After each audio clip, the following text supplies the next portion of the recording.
प्रिय विद्यार्थ्यांनो, आज आपण 8वी गणित स्कॉलरशिप मधील काही महत्त्वाचे प्रश्न पाहणार आहोत. त्यातील प्रश्न क्रमांक 1. रेषा PQ समांतर रेषा RS. रेषा PQ आणि रेषा RS समांतर आहेत. रेषा MN छेदिका, ही रेषा छेदिका आहे. माप कोण RBM 130, म्हणजे हा कोण बघा RB आणि M, हा कोण 130 अंशाचा आहे. किरण AT हा कोण PN चा कोण दुभाजक आहे. किरण AT हा PAN म्हणजे ह्या कोणाचा हा किरण दुभाजक आहे. तर माप कोण PAT किती विचारले, म्हणजे कुठला कोण PAT हा तुम्हाला कोण विचारलेला आहे, हा तुमचा कोण किती. तर आपल्याला एक गोष्ट महत्वाची याच्याबरोबर शिकलेलो आहोत. जर दोन रेषा समांतर असतील, त्यांना छेदिकेने छेदले तर संगत कोण एकरूप असतात, व्युत्क्रम कोण एकरूप असतात आणि अंतर कोणांची बेरीज 180 अंश असते. आता आपण जर विचार केला, ह्या दोन रेषा समांतर आहेत. तुम्हाला कळलंय का? तर मी साईड आकृती करतो. ही रेषा समांतर आहे. ही दोघं समांतर, त्यांची छेदिका आहे. तर छेदिकेच्या एका बाजूला हे जे अंतर कोण आहे त्यांची बेरीज 180 अंश असते. तर हा तुमचा कोण 130 दिलाय बघा, हा कोण तुमचा 130 आहे. तर हा वरचा राहिला किती, अंतर कोणाची बेरीज 180, म्हणून हा 130 आहे. तर हा तुमचा कोण 50 आला. म्हणून सगळ्यांना समजलं असेल 50. पण आपल्याला हा कोण विचारलाय, तो दुभागलाय म्हणून सांगितले बघा. तर हा कोण जर दुभागला तर 50 चे 2 भाग होणार 25 अंश आणि हा पण 25 अंश. म्हणजे आपला हा कोण जो आहे PAT हा तुमचा किती मिळाला, 25 अंश मिळाला. बघा माप कोण PAT बरोबर 25 अंश. सर्वांना कळलं का? बघा यानंतर उदाहरण क्रमांक 2. रेषा AB समांतर रेषा CD. रेषा AB रेषा CD समांतर आहे. रेषा MN छेदिका, ही छेदिका आहे. किरण ET म्हणजे हा किरण ET व किरण FT हा किरण FT हे कोण BEF म्हणजे हा बघा BEF म्हणजे या कोणाचा हा दुभाजक आहे. आणि DFE म्हणजे या कोणाचा हा किरण दुभाजक आहे असं सांगितले. कोण दुभाजक आहे. तर माप कोण ETF आपल्याला काढायला सांगितले. अतिशय सोपं आहे. याच्यामध्ये बाकीचे तुम्हाला कुठले कोण दिले नाहीत, फक्त हा दुभागलाय म्हणून सांगितलाय आणि हा पण दुभाजक म्हणून सांगितलंय. तर अशा उदाहरणामध्ये हा जो कोण आहे तो 90 अंश येतोय. किती येतोय, ETF हा काय येतोय, किती येतोय, 90 अंश येतोय. आता कसं आहे तुम्हाला सांगतो, लक्ष द्या. समजा आपण इथे आकृती काढली त्याच लेवलची.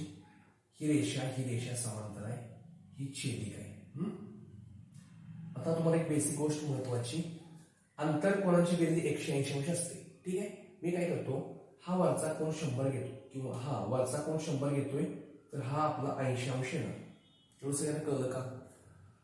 100 असेल तर हा 100% 80 असणार, बेरीज 180 अंश असते. आता हा कोण दुभागला तर 100 चे 2 भाग म्हणजे 50 अंश होणार. आणि हा 80 हा कोण दुभागला तर हा 40 होणार, हा 40 होणार. आणि हा तुमचा इथं T आहे का, हा बिंदू T. तर आपला हा त्रिकोण आहे असं वाटतं मला. इथं E आहे, इथं F आहे आणि या इथं T आहे. हा तुमचा त्रिकोण आहे. इथं E, इथं F आणि इथं T. आपला हा 50 म्हणजे हा 50 आहे, हा 40 आहे. तर त्रिकोणाच्या 3 कोणाची बेरीज 180 अंश असते. तर हा 50 आणि 40 किती होतंय, 50 आणि 40 90 होतंय. 90 याचा अर्थ हा राहिलेला कोण किती असणार, 90 अंश असणार. हा राहिलेला कोणचा किती, हा जो इथला कोण येतो 90 अंश असणार. कळलं का? पण हा तुमचा कोण काय आला, 90 अंश आला. मग कोण ETF बरोबर 90 अंश. सगळ्यांचं. त्यानंतर उदाहरण क्रमांक 3 बघा. उदाहरण क्रमांक 3 काय सांगितलं बघा. रेषा AB समांतर रेषा CD. ही रेषा आणि ही रेषा समांतर आहे. रेषा MN छेदिका, ही छेदिका आहे. माप कोण BEM म्हणजे BEM हा कोण 2x+5 आहे. माप कोण CFE हा कोण तुमचा 3x+25 आहे. तर विचारले काय तुम्हाला बघा, माप कोण DFN DFEN हा तुम्हाला कोण विचारलेला आहे? हा कोण विचारला? हा कोण सारखा असणार आहे, पण हा माहित होण्याकरता एक्स माहित पाहिजे. काय माहित पाहिजे? एक्स. आता एक्स कसं काढायचे? 2-3 प्रकारे आपल्याला काढता येतं. आता बघा, आपण हा कोण आणि हा कोण विरुद्ध कोण आहे, तर हा तुम्ही काय घेतला? 2x अधिक 5 घेऊ शकता. पुढे सांगितलं, कळलं? हे घेतलंय काय होणार? रेषा समांतर आहे. ही रेषा समांतर आहे, तर हे अंतर कोण होतात? अंतर कोणाची बेरीज 180 अंश. तसं करायचं, ठीक आहे? किंवा आता जर म्हटलं तर हा कोण आणि हा कोण संगत कोण होतो. म्हणजे हा कोण इथे खाली घेतला आपण 2x अधिक 5 समांतर असल्यामुळं हा कोण सारखा असतो. आणि मग ह्या दोघांचा विचार जर करायचं ठरलं तर ते रेषीय जोडीतील कोण असतात. ठीक आहे? म्हणजे असे 2 प्रकारे होऊ शकतात. हा इथं खाली हाय असं घेतला तर काय होतोय? संगत कोण होतोय. आणि ह्या दोघांची बेरीज सुद्धा 180 अंश असते. रेषीय जोडीतील कोण. तसं करा. किंवा हा कोण कसला कोण आहे? विरुद्ध कोण आहे. मग हा कोण तुमचा 2x अधिक 5 आला आणि ह्या दोघांची बेरीज 180 अंश, कारण हे अंतर कोण आहे. ठीक आहे? कोणत्याही प्रकारे करा, फक्त बेरीज तुमची काय करायचं? 180 अंश करायचं. ठीक आहे? आता काय करूया बघा, मी विरुद्ध कोण घेतोय. हा कोण सारखा आला. आता ह्या दोघांची बेरीज 180 अंश, अंतर कोणाची बेरीज म्हणजे काय? 2x अधिक 5 अधिक हे किती? 3x अधिक 25. यांची बेरीज किती? 180 अंश. आता सारखी पद बघा, इथं 2x आहे, ह्या 2x, इथं 3x. यांचं काय होणार? 2x आणि 3x 5x होणार. आणि ह्या संख्या हे 5 आणि अधिक 25, अधिक 5 अधिक 25 काय होणार? अधिक 30 बरोबर तुमचं 180 अंश आलं. तर काय करायचं? हे 30 आपण पलट नेऊया, म्हणजे काय होणार बघा? 5x बरोबर 180 वजा 30. याचा अर्थ काय होणार? 5x बरोबर 180 वजा 30, 150 येतं. ह्या 5 तिकडे भागलं, x बरोबर 150 भागिले 5, 5 एके 5, 5 त्रिक 15 आणि ह्या वरचा 0, म्हणजे x बरोबर 30 आलं. आता आपला हा कोण विचारला? DFEN म्हणजे हा कोण सारखा विरुद्ध कोण आहे. जे 3x अधिक 25 ची किंमत काढायची. ठीक आहे? आता आपण इथे काढूया. 3x अधिक 25 म्हणजे 3 गुणुले 1 ची किंमत 30 आहे, अधिक 25, 3 त्रिक 9 म्हणजे 90 अधिक 25, 9 2 11, 100 तुमचं 15 येते. म्हणजे हा तुमचा कोण काय आला? DFEN 115 अंश आलेला आहे. सर्वांना समजलं का बघा? यानंतर चौरसाची उदाहरण पाहूया. चौरसाचा बाजू, कर्ण, क्षेत्रफळ, परिमिती. आता बघा, सर्वांना माहित असेल चौरसाचे क्षेत्रफळ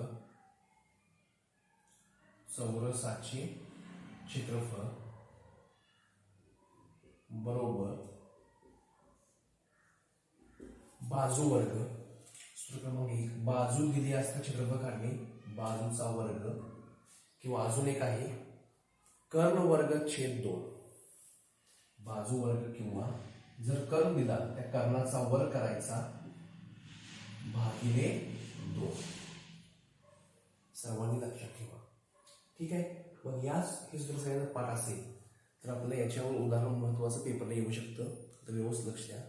जर आपल्याला बाजू बघा, चौरसाची बाजू 10 असेल तर आपल्याला क्षेत्रफळ काढता आलं पाहिजे, कर्ण सुद्धा काढता आला पाहिजे. तर लक्ष द्या, बाजू 10 असेल तर त्या चौरसाचा कर्ण हा, जी बाजू 10 आहे ना, त्या 10 या बाजूला आपण वर्गमुळात 2 न गुणायचं. असं कर्ण येतो 10 वर्गमुळात 2. चौरसाची बाजू 10 असेल तर कर्ण काय येणार? त्या बाजूला 10 न गुण म्हणजे वर्गमुळात 2 न गुणायचं, 10 वर्गमुळात 2. याचा अर्थ बाजू जर 14 असेल तर कर्ण येणार 14 वर्गमुळात 2. सर्वांना समजलं का बघा? ठीक आहे? पण आता कधी कधी याच्या उलट काय विचारलं? कर्ण 20 वर्गमुळात 2 आहे. कर्ण काय आहे? 20 वर्गमुळात 2. तर आपल्याला बाजू काढणं गरजेचं असतं. कारण चौरसाची परिमिती विचारली तर बाजू माहीत पाहिजेच. कर्ण 20 वर्गमुळात 2. तर साधा सोपा नियम आहे. कर्ण दिला असेल त्यात वर्गमुळात 2 असेल तर अतिउत्तम, असेल तर ते फक्त वर्गमुळात 2 काढायचं म्हणजे 10 येते बघा. ठीक आहे. ह्यातलं वर्गमुळात 2 काढलं तर 14 बाजू आली. 20 वर्गमुळात 2 आहे, तर हे वर्गमुळात 2 जर आपण काढलं म्हणजे वर्गमुळात 2 भागलं तर तुमची 20 ही बाजू राहणार. सर्वांना समजलं? 20 वर्गमुळात 2 कर्ण असेल तर बाजू काय येणार? 20 येणार. पण कधी कधी लक्ष व्यवस्थित द्या, कधी कधी कर्ण हा तुम्हाला व्यवस्थित लक्ष द्या, कर्ण हा तुम्हाला 16 सांगितला. कर्ण 16 आहे, याच्यामध्ये वर्गमुळात 2 नाही. वर्गमुळात 2 असतं तर ते काढून आपण बाजू नुसतं 14 सांगितले असते. असं 16 असं जेव्हा असेल तेव्हा लक्ष द्या आणि लक्षात ठेवा. कर्ण जर 16 असेल तर बाजू काढताना करायचं या 16चं निम्म करायचं. निम्म किती होणार? 16चं निम्म 8 आणि त्याला वर्गमुळात 2 लावायचं. ते का लावायचं आता काय सांगत नाही, लक्षात ठेवा फक्त. कर्ण 16 असेल तर बाजू किती येणार? त्याचं निम्म 8, त्याला वर्गमुळात 2 लावायचं. याचा अर्थ काय बघा. कर्ण तुमचा 24 असेल तर बाजू काय येणार? बाजू सगळ्यांना समजते. 24 कर्ण असेल तर बाजू त्याचं निम्म करा, किती होणार? 12 आणि त्याला वर्गमुळात 2 लावा. सगळ्यांना कळलं? आता क्षेत्रफळ बघा. चौरसाचे क्षेत्रफळ आपल्याला काढायचं आहे तर बाजू वर्ग बघा 10 बाजू आहे, 10चा वर्ग याचा अर्थ काय होणार? 100 होणार. ओके. 100 चौरस एकक किंवा चौरस सेमी. सर्वांना महत्वाची गोष्ट कळली का बघा. ठीक आहे. आता यानंतर बघा हे पुसूया.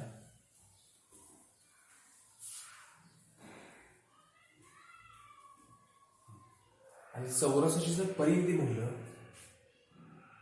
चौरसाची परिमिती, चौरसाची परिमिती सर्वांना माहित असेल 4 गुणिले बाजू. रसायन कळलं? त्याच्या भागाला आपण महत्वाची उदाहरणं घेऊया.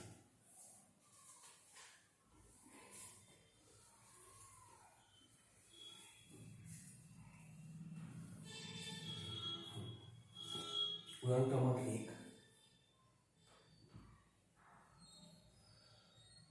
जर चौरसाची परिमिती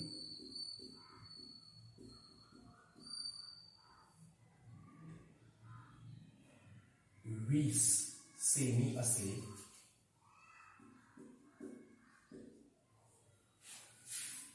तर 2 प्रश्न विचारतील. बाजू काढा, क्षेत्रफळ काढा, कर्ण काढा. असे 2-3 प्रश्न तुम्हाला काय करतात? परिमिती विचारलेली आहे, दिलेली आहे. तर काय विचारतात? तर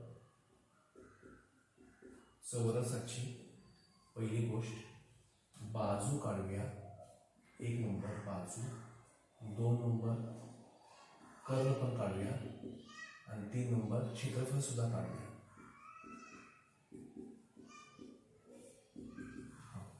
आता बघा परिमिती दिली असेल, परिमिती म्हणजे 4 गुणिले बाजू आहे. बघा चौरसाची परिमिती जे दिलंय त्या सूत्र वापरायचं. बघा बाबू काय सूत्र? चौरसाची परिमिती तुम्हाला दिलेली आहे 20 आहे. ठीक आहे.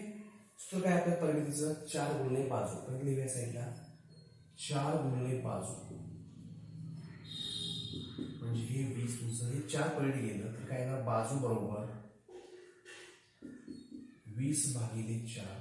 बाजू तुमची आली 4×5 = 25. बाजू 5 आहे. बाजू 5 असेल तर कर्ण काय येणार? त्याला वर्गमुळात 2 गुणायचं म्हणजे काय येणार? कर्ण चौरसाचा कर्ण येणार आहे. हे जे 5 आहे त्याला वर्गमुळात 2 गुणायचं.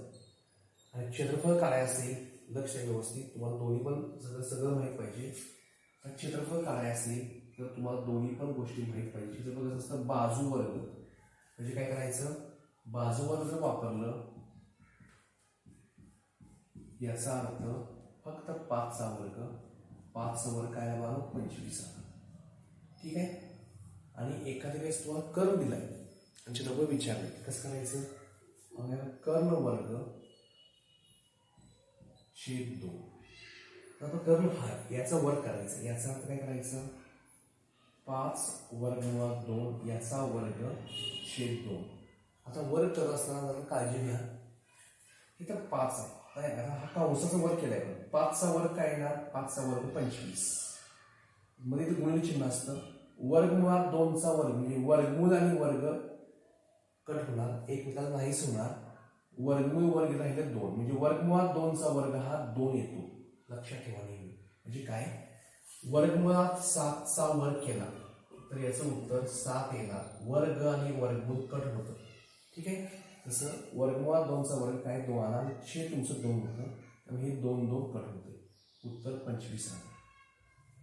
म्हणजे आपल्याला जरी कर्म दिला तरी क्षेत्रफळ काढता आलं पाहिजे, बाजू जरी दिली तरी पण क्षेत्रफळ आपल्याला काढता आलं पाहिजे. सगळ्यांना समजलं बघा. परिमिती दिली, आता तुम्हाला फास्ट सुद्धा करता येतं. कसं, परिमिती 20 आहे, परिमिती दिली तर त्याला 4 भागायचं. म्हणजे 20ला जर 4 भागलं, 4 पंचे 20, बाजू 5 आली बघा. तोही फास्ट. लक्ष, तुम्हाला हे कळा म्हणून असं व्यवस्थित लिहिलंय.